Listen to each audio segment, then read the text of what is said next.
Welcome to the Sales Acceleration Show. My name is Michael Humblet and I'm the founder of Chaomatic. And in this show, we only talk about getting scale, making more revenue, and going faster. And one of the things that always comes back is my sales guys do not fill in CRM. So I've invited Peter, and what we're going to do is have a very different angle to CRMs and all of the sales tools around. And we're going to talk about voice. So tell our viewers what you do. Thanks for having me, Michael. My name is Peter. I founded iReachm 3 years ago. And typically what we do is that we build digital assistants, to increase productivity, for example, for sales teams. Yeah, that's our core business. So what do I have to imagine? I mean, you told me a story like you get a number, you can phone them up, and there is a bot sitting by. So tell me a bit more. How can you help customers and people? Why would I need it? Yeah, well, it's quite simple. A couple of years ago, the first thing we did was see what is the most time-consuming tasks that salespeople are experiencing today. And typically, it's like filling in CRM, missing calls and making calls. So we made some of the list of the most typical things they lose time with. Yeah. And then afterwards, we went into a small room, a black room, and said, okay, how can we help them by using technology? And there quite quickly, we came to the typical sector of digital assistants. So we're trying to build a digital assistant for sales guys, so they don't need to fill in their CRM anymore. They don't need to handle all of their calls. So it's so how does it work? So you have some use case. You were telling me some use case. Maybe you give one so we really get it. For example, you just did a meeting with a prospect. You come out of your car. What's the first thing you need to do? You need to fill in your CRM system for follow-up or whatever. Yeah. You call the CRM bot, as we call it. And from the car, you actually dictate what you want to have in your CRM system. It's as simple as that. And it writes it down in the CRM system, next actions, all of that. That's it. You could actually call back if you want to. Yeah. All of that. You can actually imagine everything that you can write by hand or type by hand into a CRM system. You can do it by voice. And technology is strong enough to do it, because I know a lot of frustration of guys that like Dragon Speech and all of these technologies.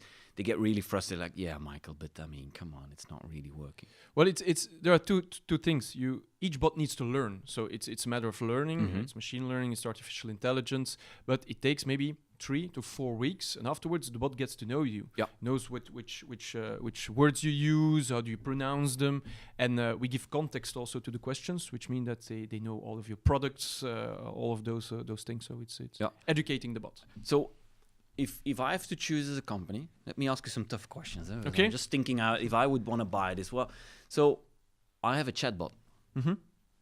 Can I combine them? Should I have only the chatbot? Should I do both? Where do you position yourself then in this? Well, we position us mainly in the field of voice. Why? Because we saw that a lot of salespeople are in the car all day. Yeah. And in the car, the only thing you can do before we were born was calling people, which is a very time-consuming task, and everybody is doing it. But besides that, we will want to give them the possibility also to fill in their CRM system, because that's typically when they have time, when they're in the car. Yeah. And filling in CRM is a big issue. Yeah, I mean, for sure. Every customer I go to, they all complain about it. And for me, I see 2 main reasons, by the way. One of them is that when I'm in sales, I go to the meeting. If I'm thinking about high transaction type of business, I go to the meeting, I come back, I lost so much time, and then I need to fill it in. I fill it in the book. It's just crazy. And the other one, of course, is a lot of CRM systems are just bad, as in bad interfaces, doesn't make sense, very management oriented. And that's a whole other topic. That's why we get guys that make CRM in the show. But I'm just thinking about the voice. I think it would be a fantastic idea. I mean, I never even thought of it, sitting in the car, being social, talking, saying, hey, let's fix it like that. What are other things you can do with it? Because I'm trying to flex my mind around this, because I think it has a lot of potential. Typically, what other things you can do with voice capabilities? For example, we just did a project for a big client of ours who is in the business of kettles. And kettles, what do you mean? With heating kettles. Okay. With what you have in the home to make sure that it's warm. The heating. The heating. Yeah. And you see, we're not engineers. No, we're not the engineers. Heating stuff. The heating thing. The things that make us hot. And on that case, one of the things is that a lot of their clients were calling salespeople when they had technical issues. Yeah. That's Meaning, a big one. oh, you sold me something, it isn't working, you need to go, you need to be here. Yeah. So one of the things we did is that we've put a bot on their mobile phone that actually understands the reason why people are calling them. Yeah. So if they see, okay, this is a guy calling for a technical intervention, the bot would automatically notify the technical service. But you do it on the voice, or like press 2 for... No. Because that's the horror, huh? Yeah, that's the horror. You have different ways of doing it, but here it's a use case where you hear the voicemail of the sales guy, but afterwards the voice drop he does, so the voicemail he does, like that. the bot says, oh, I understand it's for a technical intervention, and he sends automatically an email to the technical service with the client in copy and the sales guy in copy to say he needs an intervention. Because the worst thing that can happen is that your sales guys, your expensive sales guys, get stuck with support calls. Absolutely. And that happens because it's the only contact. And that's we had, for example, Worldline is a very big client of ours. Same thing. They sell those little payment terminals. Yeah. The let's say the butcher on the corner calls them to say, hey, my thing isn't working. And then I need it now. Because yeah. Josiane can't. And he's pay right, her. eh? He's right. Absolutely. Because Josiane is not going to wait. Josiane is not going to wait. That's true. That's a really good. But so then the magic is actually, when I'm a sales guy, I should never pick up my phone then, because you need to.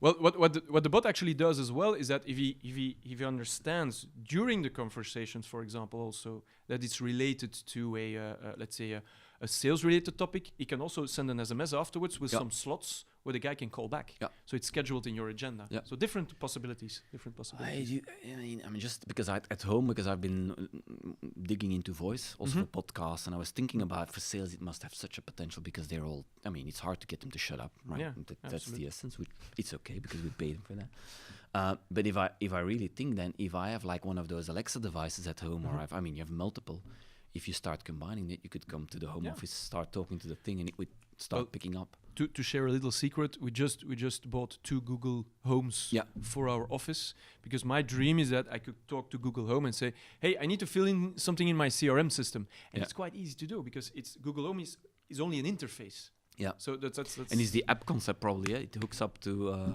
Yeah, it's an API that you can connect to the Google Home platform. Exactly. So I'm not technical at all, but I was told that. Yeah, but I just find it so inspiring. Do you have other use cases? I like that one. That's a really good one. Yeah. For sure.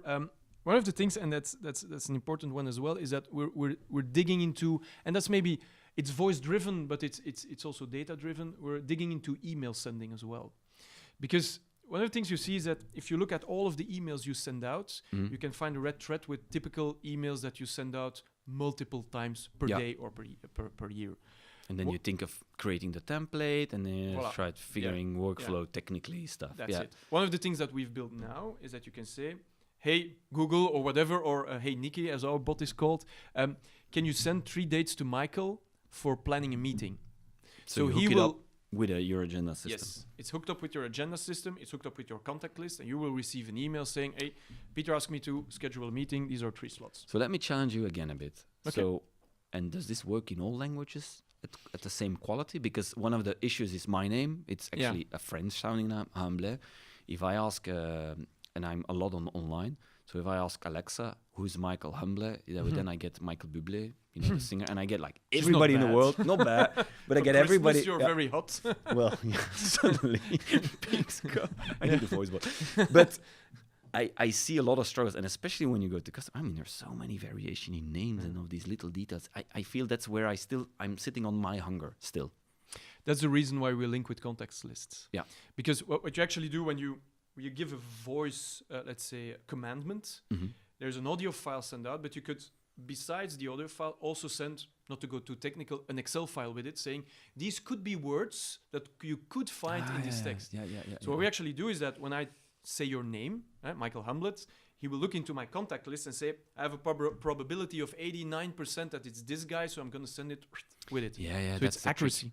It's like your car. I don't know which car you drive, but most German cars, for example, you have voice control. A voice control. Every sales guy drives a German car. It's efficient. It's efficient. No. So, but you actually, the same is in your car. When you say, call Michael Humblet, it's the same logic you will see in your contact list as well, and he makes a suggestion. Yeah.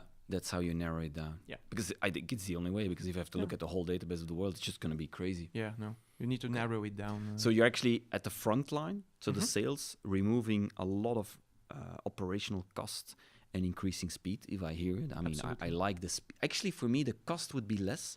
It would be avoiding double work, which is annoying, and you take the speed, the velocity, which in a lot of deals, when I look at pipelines, it's always the same thing. They are slow because they forget or they're not. I mean, could you actually set it up just to figure out if technology goes that far? You know the agenda, the meeting is between 3 and 4, that the bot calls you and say, how was the meeting? That would be really scary, but I mean, I can imagine that would be, if I would be selling these small products, I really want to be tight on the process. Yeah. See, it's very different than relationship type of selling. Yeah, I understand. No, technically it's possible. That's no problem. You can even, because the big challenge in the beginning was, when does the meeting end? Because everybody says a meeting 1 hour or 1 hour and a half in this agenda. The only thing 100% sure that it's wrong. It will never end after 1 hour and a half. So it can actually also detect movement. So based on your phone, you can see, okay, he's moving, so his meeting. Let's call the sucker. Let's call the sucker now. You can even have. We had a question on that. You could even make the bot call with the voice of their boss. Really? Yeah, you could make a recording of that and make it. Oh, damn, it's my boss calling me. That would be scary. So the CEO, you get him in the mood. Yeah. And he just keep shouting. That's a typical joke you get in every project we do. Could you get the voice of Alain? Or Yeah. You should get the voice of, like, that sounds like God. What's the guy's name? Morgan Freeman. Freeman. That would be the voice, the what ultimate was your voice. meeting like? Yeah. Yeah, why not? Okay, so you do that, and then actually at the other end, you also you take away the pain of the, and then I can imagine everything that's field services would be a dream for this, because you're actually a layer on top of the app, because all of them, I know a lot of companies trying to sell apps to field engineers. You could actually layer on top of that and just make the process faster there. And my biggest dream, and I think that's something we need to work on together, is that you could actually have a bot coaching your people on the road as well. That would be good. You actually you're end of the meeting and you call your bot and he's challenging you on the meeting. Yeah. Was there a budget? Yeah. Who did like you talk the qualification criteria, stuff like that. Yeah. Let's do a challenge. This year we make a Michael Humblet bot. So when you're watching this, if we have the bot, we'll put the number and you can phone Michael and I'll be guiding you through your deals. Oh boy, you better be good, because I will find you wherever you go, and I know when the meeting ended. Scary. That's really scary. Okay.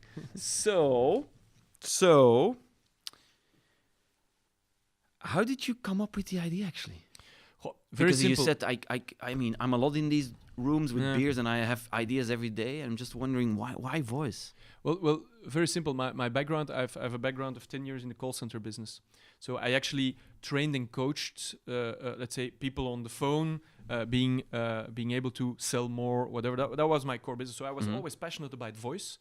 And the typical evolution that you see is that a lot of call centers are looking into digital transformation. Of course, yeah. And then voice and speech-to-text and capabilities. A lot of this sentimental stuff I really like. Sentiment analysis, which is really scary. This guy is angry, you need to talk like that, and then the script starts moving around and all that. I think certainly in a coaching environment is very interesting to be able to say, okay, this is a conversation where it's going the wrong direction, and as a coach you can intervene.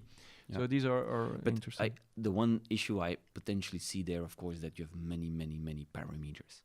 In a coaching conversation, it's tough sometimes, because you think, that's his problem, and then you have to ask 2-3 times. Oh no, it's something completely else. Yeah, and there we must be frank. Is that you need to know the boundaries of voice as well. Is that the boundaries are the moment you go into contextual analysis, artificial intelligence, and so on. The cost of setting that up is way higher. So we mainly focus on those repetitive things. Schedule a meeting. If it's in your business, in my business, whatever, it's always a date, a travel time, and certain other parameters, but it's always the same. Yeah. In contextual analysis of voice, that's much more difficult. Yeah. And that's not something people are investing in already today, because investing in bots as well is already science fiction. I wanted to say, I can imagine your job currently is a lot of education. Absolutely. Because, I mean, a lot of people... I'm a priest. You're a priest? Evangelist. I'm an evangelist. Yeah. Because a lot of people just don't know it's possible. And then I think there is a lot of resistance against the technology. I mean, I was amazed when I got the Alexa at home.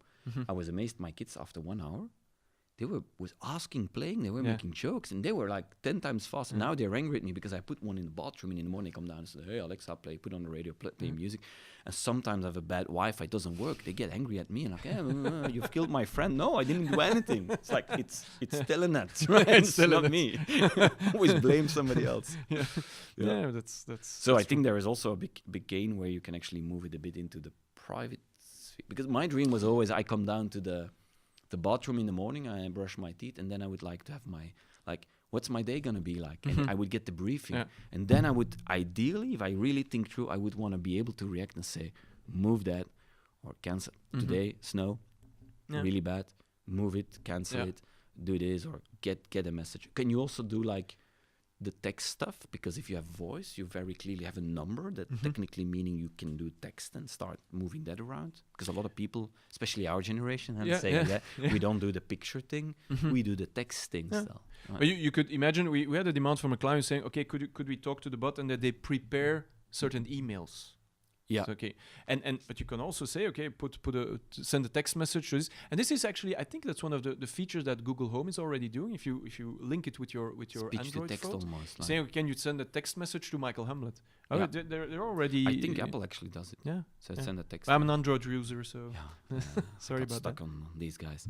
Doesn't matter actually. Technology, the layer is it. So I can imagine your business then started to go quicker and quicker and more questions, and I think the biggest problem was the first name. Yeah. This is the reference, and then Absolutely. people trust it. Absolutely. Getting the first name, and we got a big VC company on board. Proximus is going to resell our solution now as of well, course. which Very helps in nice. terms of credibility. So Yeah. they can be, let's say, evangelists now. Yeah. But that's indeed the most difficult part. But the thing that we did is that we gave free demos.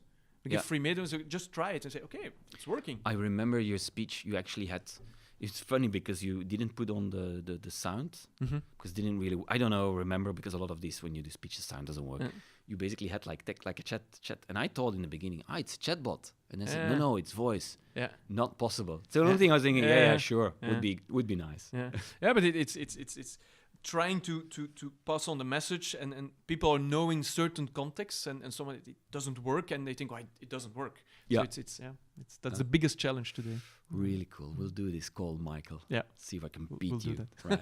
Okay. So near the end of the show, I always ask some tough questions. Okay. One of them is, how do you keep focused? Because I can imagine you have many people coming to you and asking you, can you do this? Can you do that? Can you do that? And you know, it's a problem because you have a limited amount of engineers, of course, to do certain things. Yeah. And you probably don't have the VC budget of hundreds of millions to do whatever Not you yet. want. Not yet. No. Getting there. If there is a VC, no. No. A good question. And that's a difficulty. I think every entrepreneur is creative and he sees opportunities everywhere. I think one of the main things is that we have a very good operational guy internally, and he manages the roadmap. And So that's strict. is strict. Yeah. And the things that come on the roadmap are purely put in there through our customer experience process, which means that we can't develop things that we like ourselves. We need to develop things that came in as questions from clients, and we typically have a ranking.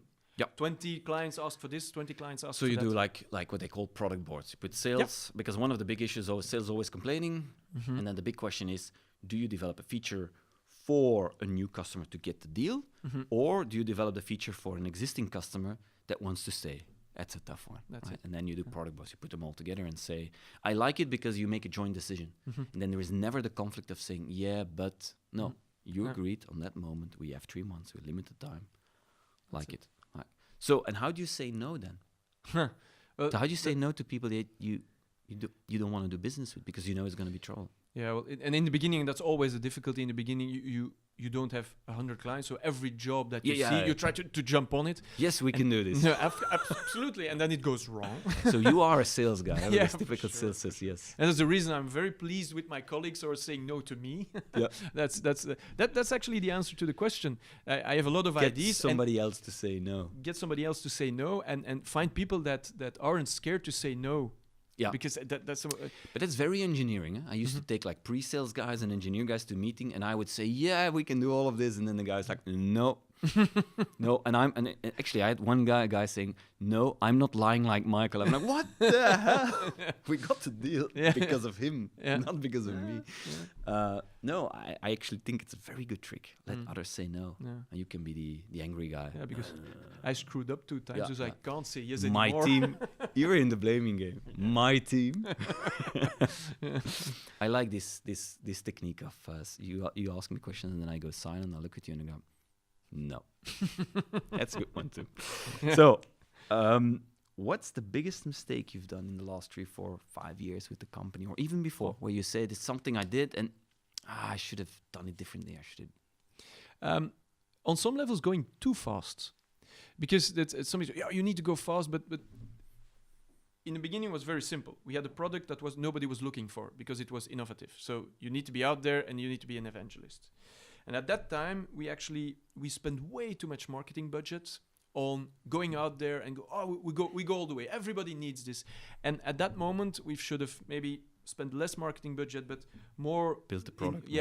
Build the product and go into operational excellence, and then afterwards scale. Or even something I see sometimes is that I think in your case is build the product, but get a really, really good solid demo. Most of the time, they either go really sales, really marketing, and I'm thinking, guys, the only thing you have to prove is a really solid demo. Mm-hmm. But I get your point. I think you're right. But it's tough, huh? Because if you're fundamentally sales-driven, you want to go faster, you already sold the thing before it's developed. But that's the way you should do it. Yeah. Right? I was with a company, 2 years of engineering, lots of money, no customers. And then they said to me, Michael, we want to sell, we have 3 months, and then our money is gone. I said, man, your sales cycle is 9 to 12 months. What are you saying? No. Do you have a demo? No. No, it's painful. Yeah. Okay, so where do you get your inspiration? What do you read? What do you watch? What do you do to? Well, to be honest, you're my biggest inspiration. Of course. That's logical. When I have the bot, when you make the bot for me, you're gonna listen to it every day. Right? Yeah. Thank you. No, inspiration. Well, it's actually it's quite simple. I'm quite uncommon. It's not that I have a book or a person that I look up to or whatever. For me, the biggest inspiration is the team of people that we brought together and seeing how they evolve and how do they treat the product and the company as their own. Yeah. And that's for me very inspirational because now it's them coming with new ideas and can't we do it in that way, can't do it in this way. I say 90% of our company are millennials. Yeah.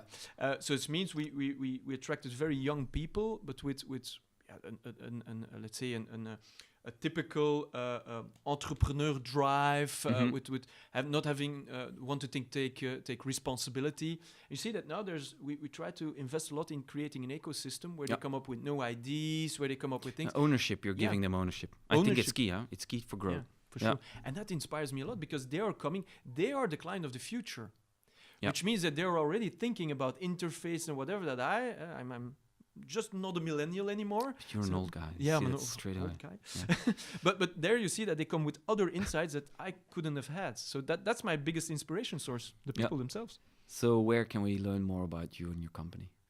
We were let's say we're setting up a YouTube channel now. Yeah, really? Somebody inspired me about that. Yeah, absolutely. Good idea. Yeah, very good. This could work. This could work. But we're launching a new website in 2 weeks where you can actually play around with demos on the website. I think that would be cool. And it's very auditive and very visual. You can get some I would actually go really just a number. Mm-hmm. Yeah. And then the number, phone it, then it unlocks the rest. You could hire me as a consultant for this. Should make me an offer. Yeah. So be sure to check out the bot coming soon. I would absolutely check it out. For me, this was really like an eye-opener. Most of the time tougher than this, but I really wanted to know how the use case and all that. And I see so much potential. So if you like what you've seen, give it a thumbs up. Subscribe to the channel. He has a new channel very soon coming, so have a look at that. And I see you next time for a lot more. Peter, thanks for coming. Thanks a lot, Mike.